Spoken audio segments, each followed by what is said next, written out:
knock at your door and I'm serving like pizza. I got that ice, Italian Rita. Bitch, I'm a family man like I'm P. These niggas be shortstops, Derek Jeter. Knock a nigga out like I'm Vegeta. I can't wait. Yo, what's good, YouTube? It's your boy Ryder back with another YouTube video for y'all today, man. And listen, man. Look. I got a requested video for y'all today, man. Shout out to Dumb American. Shout out to you, man. And keep them coming, man. He told me to react to the American Revolution oversimplified. You know what I'm saying? So yeah, I'm gonna get it done. You know what I'm saying? Y'all tell me, I'll let y'all. I cater to y'all. You know what I'm saying? Y'all tell me what to react to, and I get it done. You know what I'm saying? I get it done as fast as possible. You know what I'm saying? I love y'all, man. Shout out to you, Dumb American, and hey, man, we gonna get this on the road. You hear me? You hear me? But hey, look. My IG is Snapchat an intro and outro along this original video. So go show Oversimplified some love.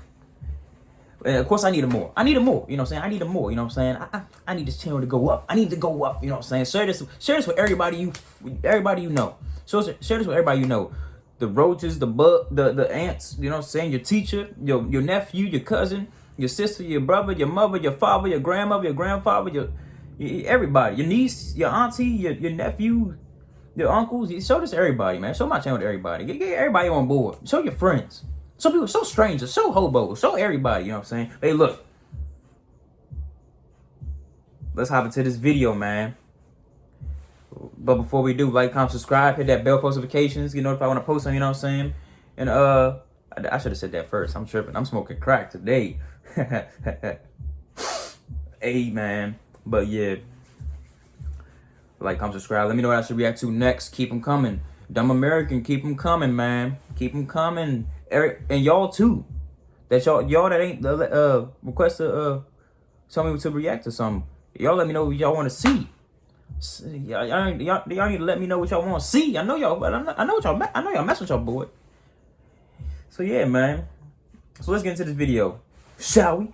Put in the basket. Oh shit! Take it out the fucking basket. Put it back in the fucking basket. Let's get it.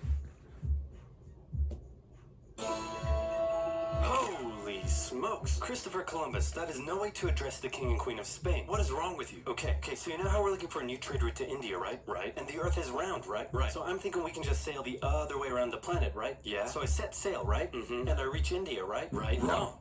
Wrong. I did not reach India. Right. I did not. Right. Right. No, all right. Get to the point. Did you know there's a whole nother freaking continent out there? Okay, and do you think I should care about this? Why? Oh, I'm sorry. Did I forget to mention there's gold everywhere? Gold? Columbus landed in Central America in October 1492, and he had the time of his life. And by that I mean he went on a huge theft and murder spree. He stole gold, jewelry, people, and a hammock. And then he returned to show off all of his riches, including a few previously just started murking everybody out that jump. The pineapple, turkeys, and a hammock. Now I know what you're thinking, but oversimplified, Columbus didn't discover America. The Vikings did, and you'd be partially right. In the 11th century, did they? Leif Erikson was the first European to land in America. But hey, if you love Vikings so much, then why don't you check out today's sponsor?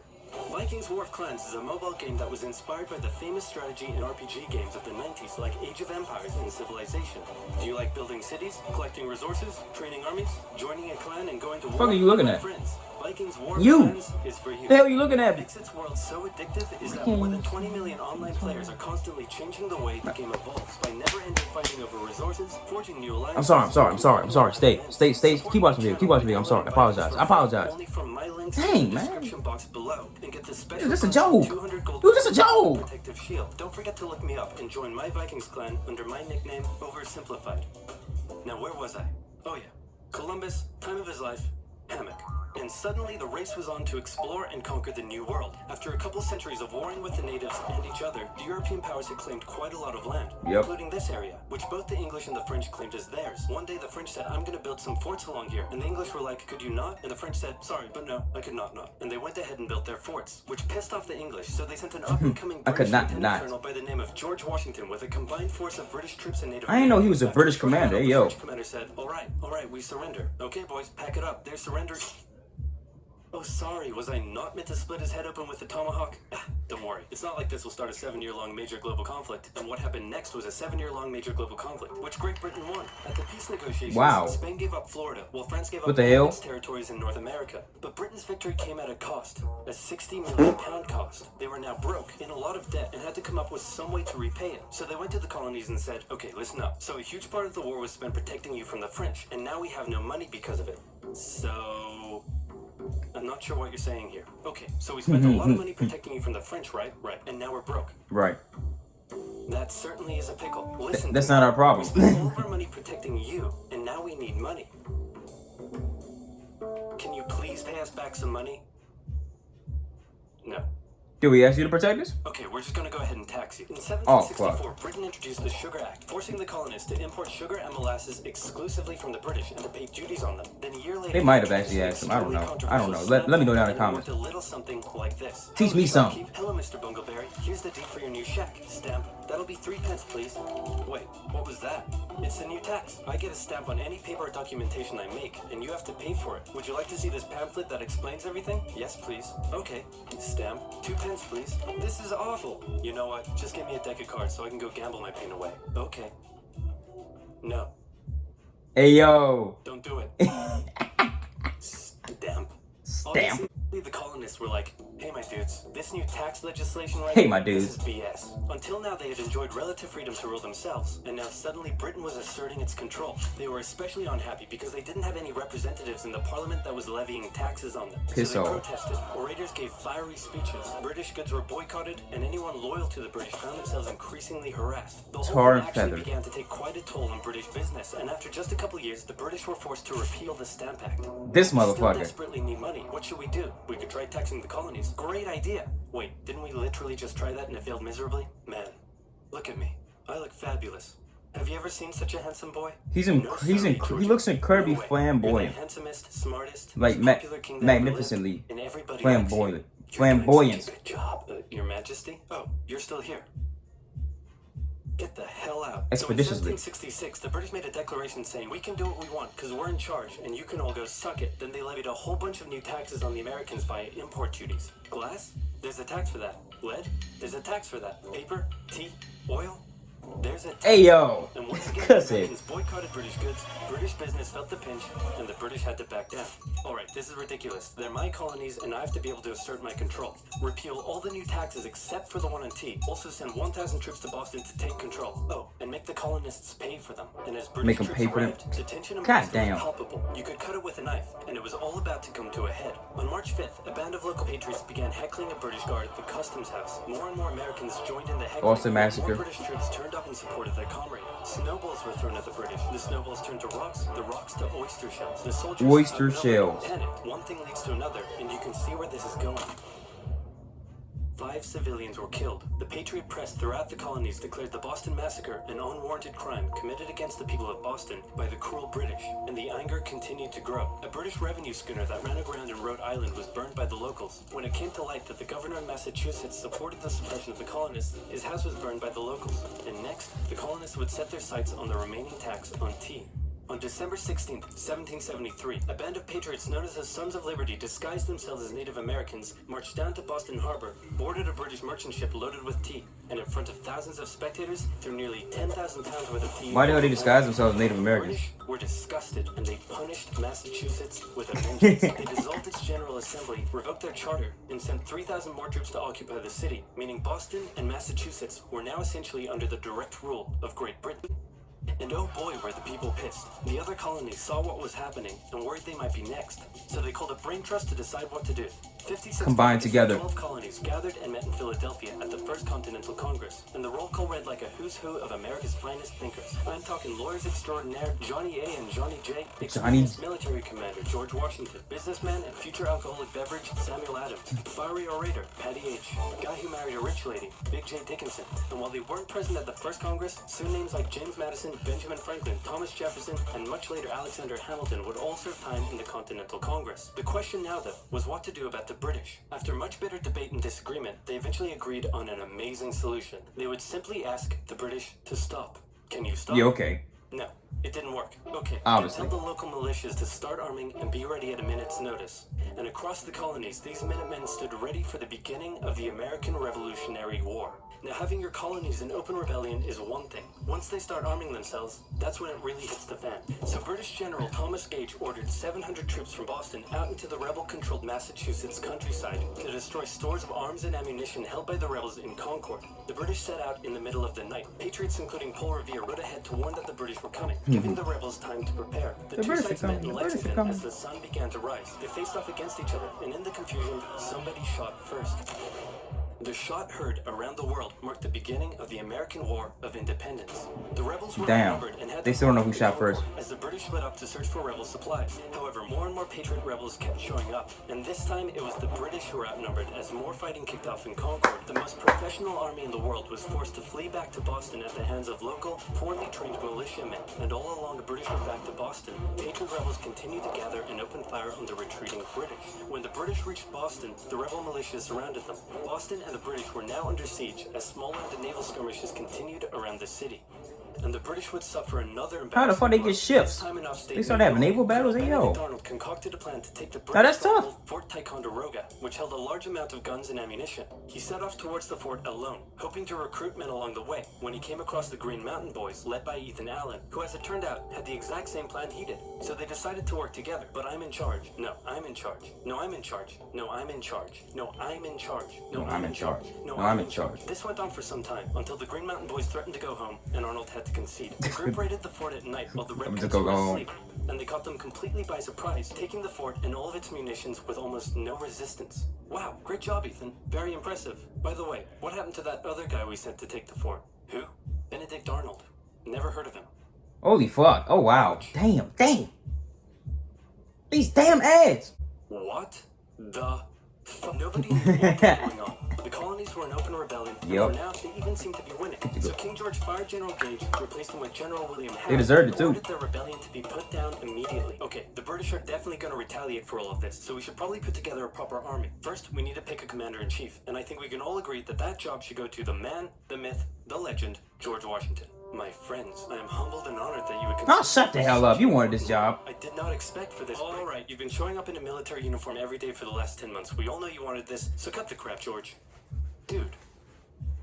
Uncool. So Washington began his journey up to Boston to take command of the newly established Continental Army, just as the British made their first major attempt to break the siege. They made plans to take the high ground on Bunker Hill, but spies warned the Continentals of the British plans, so they fortified Bunker Hill and set up defensive positions on nearby Breed's Hill. The day of the battle came, and as the British advanced, a barrage of Continental gunfire was opened up on them. Twice they tried to climb the hill, twice they were pushed back. The battle lasted 3 hours until the Continentals finally ran out of ammunition and had to retreat, allowing the British to take the hill. While technically a British victory, they suffered nearly 1,000 casualties to the Continentals' 400. The colonists showed the British that this wasn't just a rebellion, it was war, and they were ready for it.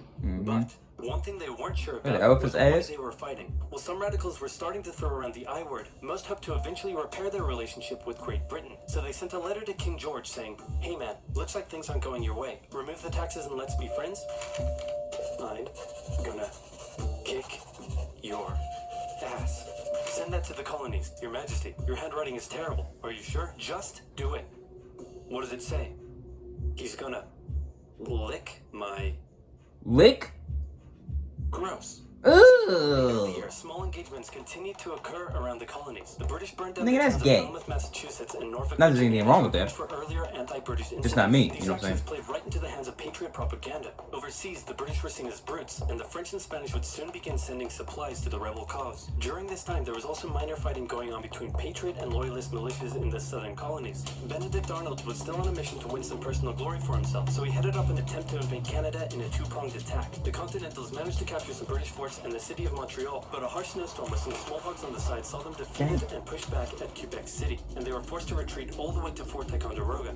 Speaking of which, remember all those guns and ammunition? Well, this guy's got a plan for what to do. God dang, he's uses fat. oxen to drag 120,000 pounds Well, of artillery for 2 months through with the all due harsh respect. winter, 300 miles all the way to Washington and his continental army surrounding A lot of Boston. them were big, Boom. what it Washington's seems like. got himself some big guns, which is fortunate because up until now his army had been suffering through the cold winter, not knowing when the siege would end. Now they could make a move. Washington wanted to launch a full assault on the city, but his junior officers felt the British were too fortified, and to his credit, Washington was great at hearing and taking on board the ideas of others. Instead, the Continentals worked through the night, setting the guns up on Dorchester Heights, overlooking the city, and when dawn broke and the British saw the guns, they knew they were toast. Their positions were completely exposed. It was checkmate. They had no choice but to abandon the city. 120 ships carried 9,000 redcoats and 2,000 loyalists away to an unknown fate, and Washington had his first victory of the war. Oh, yeah. Washington then moved his army to New York, Unknown knowing fate. that when the British returned, they would probably land there. In the meantime, a friendly-looking old man by the name of Thomas Paine had written and published a pamphlet called Common Sense, in which he advocated for total independence from Great Britain. It spread across the colonies like wildfire, and to this day remains the best-selling title in America. It was read aloud in taverns and meeting halls, and brought the idea of independence into the mainstream. Congress began to seriously consider the idea. Thomas Jefferson was selected to write up an official Declaration of Independence, and he went hard, writing that all men are created equal, with certain inalienable rights, including life, liberty, and the pursuit of happiness. Of course, Jefferson had over 100 slaves, but we don't have to talk about that. On the 2nd of July, Congress voted unanimously in favor of independence, and John Adams declared that the 2nd of July would go down as the most remembered day in American history. Then a couple days later, independence actually came into effect. Yeah, the United States of America was born. There was no turning back now. The Americans tore down a statue of King George in New York and melted him down into 42,000 musket balls. To the British, it was treason. Auto And if slap the in the king had face, his for way, real. Washington and all of Congress would be hung.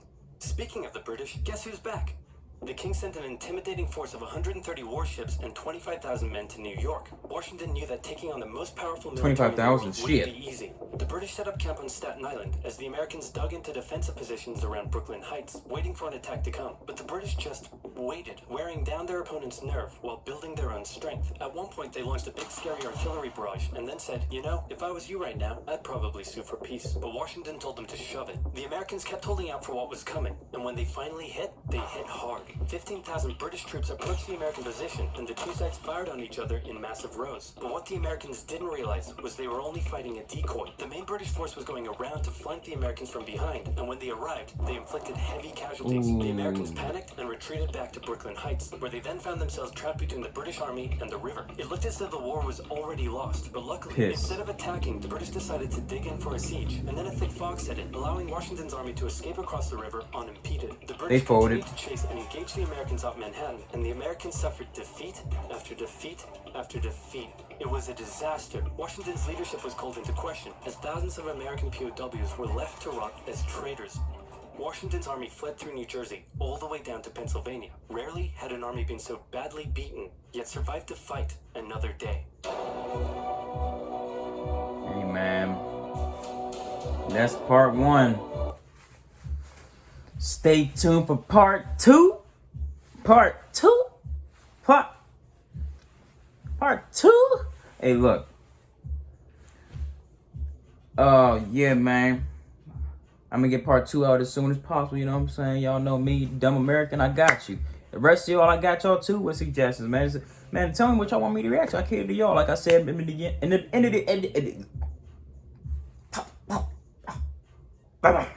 the beginning. So yeah, man. Like, comment, subscribe, ding, hit the bell post in case you're notified. I will post something saying if you're not notified, what you doing? If you're not liking what you're doing, if you're not commenting what you're doing, you know what I'm saying? And yeah, man. Show your boys some love. My IG and Snapchat and the intro and outro, and my IG down below in the description. So go along this visual video. So go show OverSimplified some love. You know what I'm saying? But I need more, of course. You know what I'm saying? I need more. I need a lot more. Because we're trying to go up. We're trying to go up. You know what I'm saying? Basket gang, whatever y'all want me to call it. Yeah, let me know what y'all want me to call it. Call y'all, man. The basket crew, basket gang, or just anything, you know what I'm saying? The tough squad. I don't fucking know. But yeah, man. And yeah. Fuck it. I'm gone.